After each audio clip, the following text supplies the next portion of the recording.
how far away do you think we are from being at a point where Bitcoin mining is a net negative for the environment?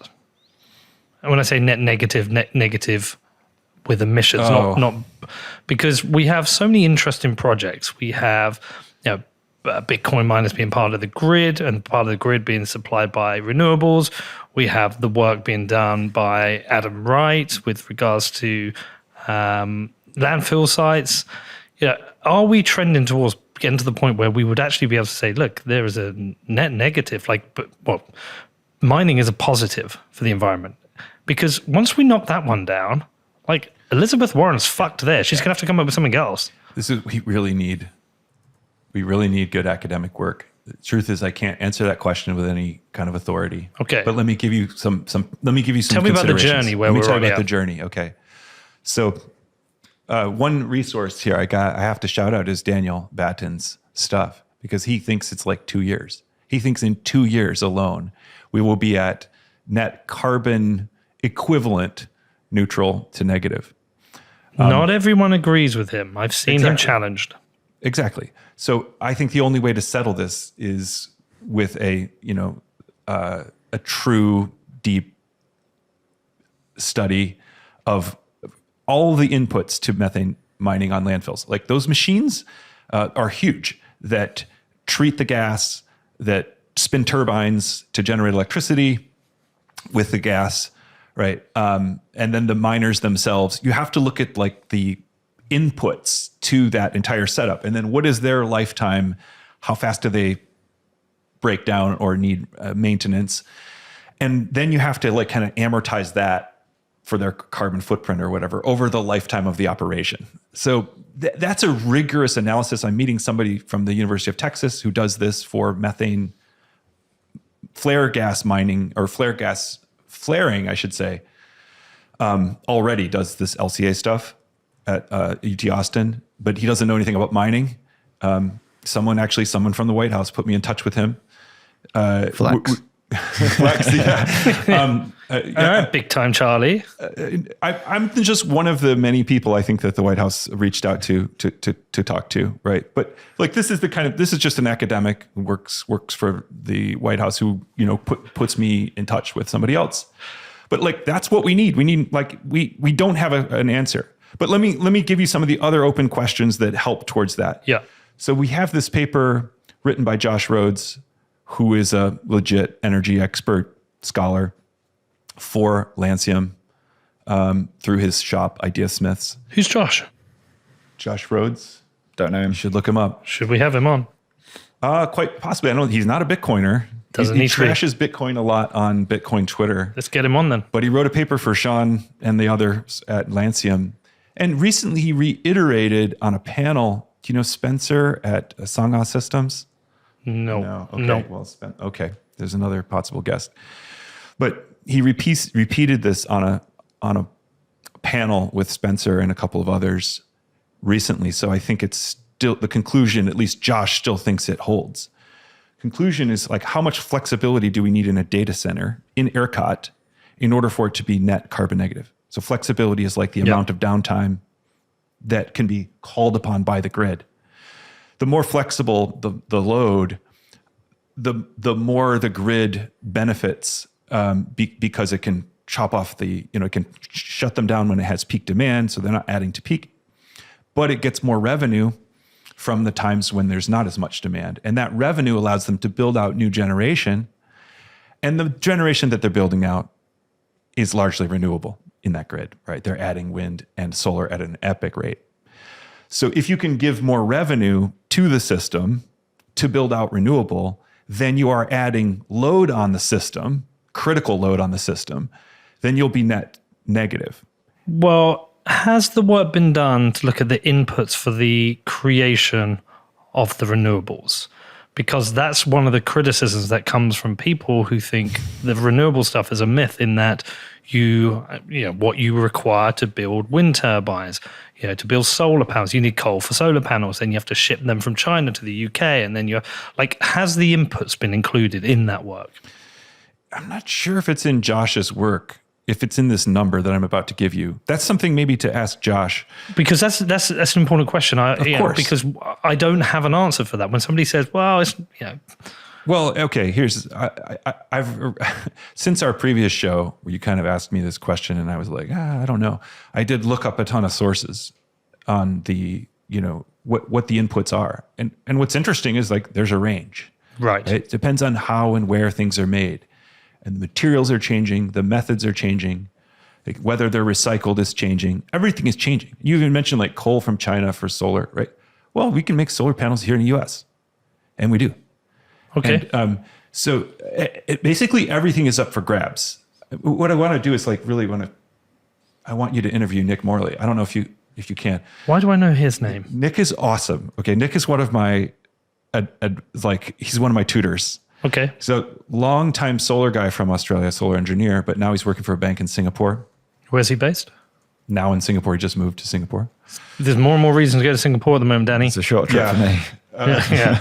So Nick is the one who helped me sort of put me onto the sources, analyzing the inputs to all of these forms of renewable energy. And it's varied, but let me just say that the critics of those inputs take the most ridiculous estimates. The energy that's required for building solar panels is paid back very quickly. The energy for wind is paid back very quickly. The energy for batteries is paid back very quickly. So, and there's a lot of FUD around that question. But Okay. I think you should really talk to an expert on it. You should talk to Nick. But let me get to the number that I'm getting from Josh, because since Josh isn't a Bitcoin fan, it's not about whether we buy this number. It's about whether the Elizabeth Warren's out there. She's like, whatever, going down to Texas to figure out what we're doing. This is the number that he gives, 85%. If we can hit 85% uptime or less, that's net decarbonizing for the ERCOT grid. Okay. So I just looked at, I was just on a panel with Jason the other day. I looked at Riot's uptime for the recent months. So 3 months ago, their uptime was like 50%. They had a low, remember when we had that grid kind of crisis and they turned off for a lot of that. And then the other months are like 60%, 70%, 80%. All the recent months are under 85%. And that's Riot. They're not the company you think of when you think about decarbonizing the grid, but they provide a lot of downtime. That is a huge benefit to the health of the grid, but also to the efforts to decarbonize the grid, whether they want it or not, right? And they are hedged against that downtime with contracts that anyone could buy and that are sold to them by whatever, hedge funds, whoever's on the other side of that trade. And Riot did really well during their low uptime month, not on the Bitcoin side, but on the hedge side. I know. Who I think it was coming about 10 million they made during that time just for being offline. Yeah. It's crazy, but of course they got taken to task for that. Even in the OSTP report, Washington freaked out because it's kind of like, they're selling shovels in a snowstorm or something like that at an exorbitant rate. That's how it was perceived in DC. But as far as I can tell, looking into it, they didn't take advantage of anything that anyone couldn't have taken advantage of. And their counterparty was not ratepayers, but like hedge funds or other institutions who are on the other side of that contract, basically betting that the power price would be low. They basically bought an insurance product, and then they bought flood insurance, and then there was a flood. Yeah. But Those bastards. we're going to need analysis of like how much flexibility Bitcoin miners need to offer in order to be net neutral in every distinct grid setting, because the ERCOT setting is different from the CAISO setting. It's different from any other grid around the world. So there isn't a magical number of like how much flexibility you need in a grid to be net neutral. But a case study that proves it can be done is a case study. I mean, when I hear about what Adam Wright's doing, and then I look at the UK, which doesn't have a particularly pro-Bitcoin stance. The banks are shits about it. The government, so you've got a few people like virtue signaling they're interested in cryptocurrencies, but there's nothing going to happen there. But imagine I could just ship Adam Wright into the UK and say, we can solve this issue you have with landfill sites. Well, you got Skilling Mining there. Yeah, have you seen them in Ireland? They've reached Mark. out to me. Yes. I've spoken to them a little You bit. should interview Mark. Yes, we should. But we need this. We need these case studies to go, okay, That's one of your criticisms? Well, you're wrong. This is what we do. Let me give you another one. It's heat. It's waste heat. So I'm talking to miners in Northern Europe, and they're using GridMix. GridMix is pretty much renewable, but they sell their heat, and they're using heat for district heating. Lots of homes using the same heating system. That low-grade heat actually helps their heat pumps to work in the winter. So they're not using heat pumps, but they're using resistance heating as a precursor. They're also using it for, all of these things that you would ordinarily use heat for, right? So heating greenhouses to grow food, heating greenhouses to grow flowers, for drying wood, for distilling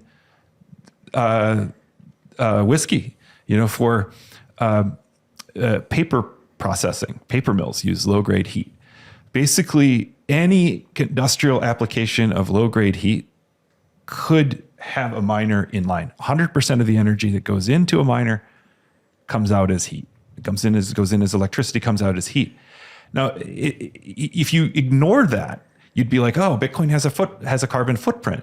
But if the footprint already existed in the form of a resistance heater and you've simply substituted in a miner, you have carbon neutral mining, even though you are responsible for producing carbon neutral relative to the heating without mining, right? So we have to quantify that and track that. And that's tricky. That's not part of the accounting. If you look at Cambridge's site, first of all, Cambridge does not include off-grid mining, and now almost 3% of mining is off-grid. Or I shouldn't say that. Almost 3% of mining is, I think, on gas, flared gas, mostly flared gas, right? A much, much greater percentage is off-grid, meaning it's like behind meter at a dam or at a wind farm or at a solar farm. The way that Cambridge is calculating the number of Bitcoin's impact is looking at basically, your zip code, like what region are you in power wise, and what's the average mix of that region, and then how much power are you using, and then they estimate which region you're in by looking at your IP address from the pool, which could also be wrong. You could be using a VPN, but also, are you an average consumer in your region? Not if you're parked behind meter. If you're parked behind meter, if you're at a hydro plant, your power is green while the grid is not, right? So there's a lot we have to do to address the question of what Bitcoin's carbon footprint is. And the truth is, and this is why I just said, I don't know to your question. I don't know what the footprint is, and I don't know when we hit carbon neutral. I think we need better accounting methods, and we need case studies, and it's basically we aren't built. Our epistemic machine is not built to quantify the impact of Bitcoin. It's not built for that. And then look at the substitution effects. So when you have money that goes into Bitcoin, I said that's on the show before, what does it not go into? Where's the capital coming from? If it's the S&P, we're already decarbonizing because the emissions impact is lower than it would have been.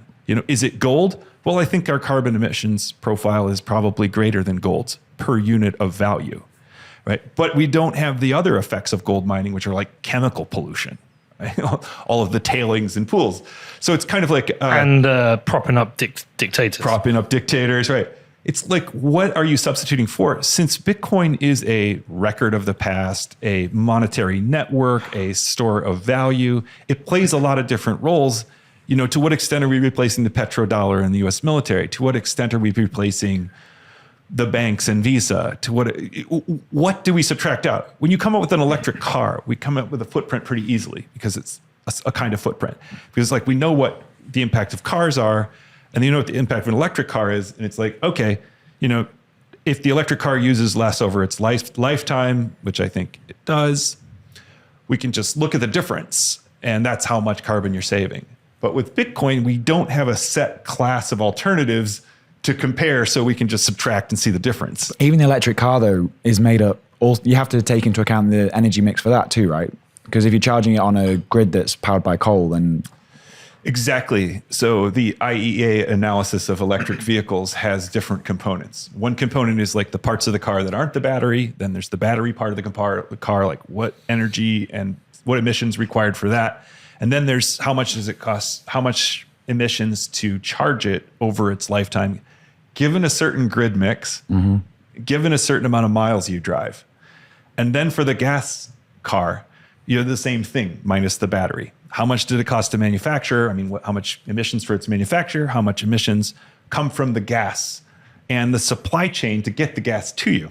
Right?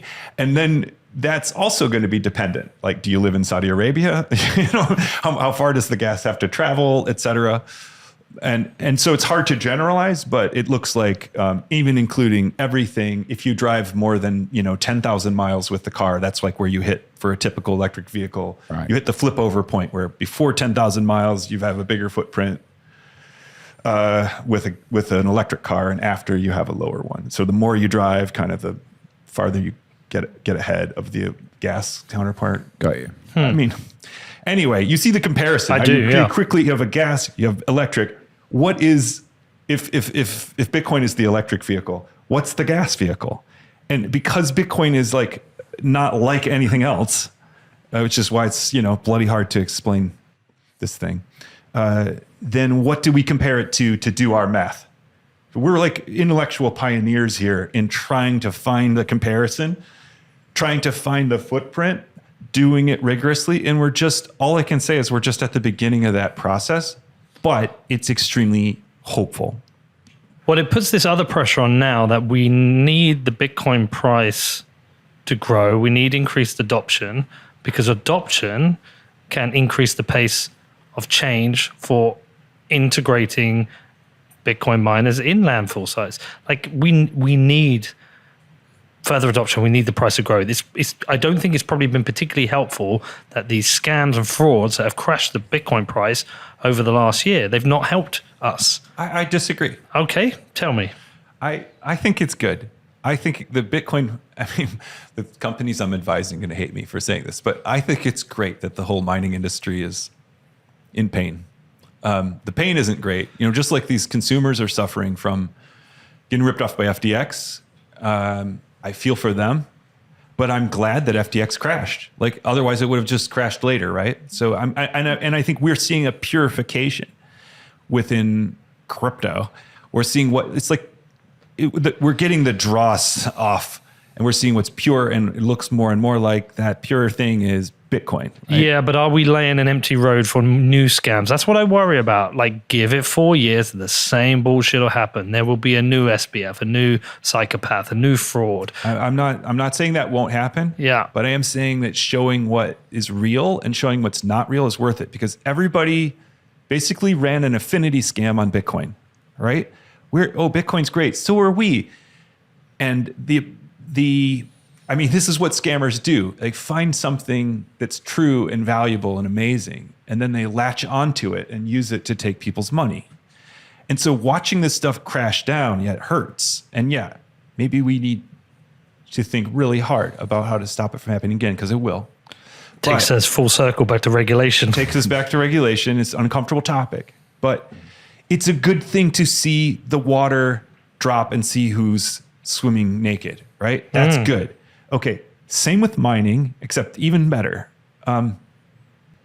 As the price of Bitcoin comes down and the power price is up and hash rate is up, only the strongest are surviving in the mining space. But also, I mentioned this earlier, the forms of mining that are lowest margin and the most flexible are the most pro-social. So the story that I want to tell, but also the story I want to be true about mining, is that it strengthens grids, it lowers electrical rates for citizens, for ordinary ratepayers, and it helps us green the grid, it helps us mitigate methane, right? Those are the stories that I want to tell.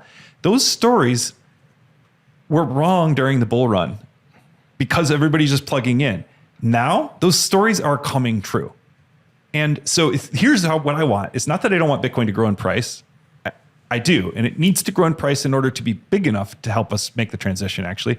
It needs to be bigger in order for us to mitigate enough methane to make a meaningful difference. But in order for it to grow, we have to see that narrative be true and mining migrate into all these pro-social forms. And then it can grow. And I hope to God it grows slowly and organically. Because if it grows slowly, it's like we keep adding to the kind of mining that we know will survive in a downturn. If it spikes up again, and Sean Connell said this on your show, and it's absolutely right. If we go through another, 20x in Bitcoin's price, local grids will be stressed. ASICs won't keep up. Local ratepayers might pay more as they did in various Plattsville, New York, or whatever.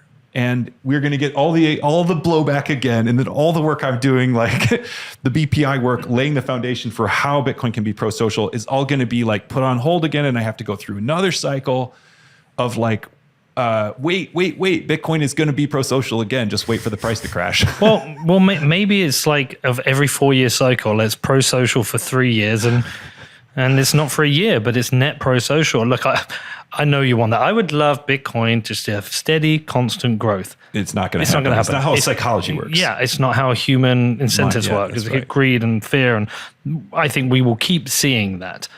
Perhaps that needs writing into the contracts with the grids. Exactly. So this is where, if I were a regulator, Bitcoiners are going to hate me for this.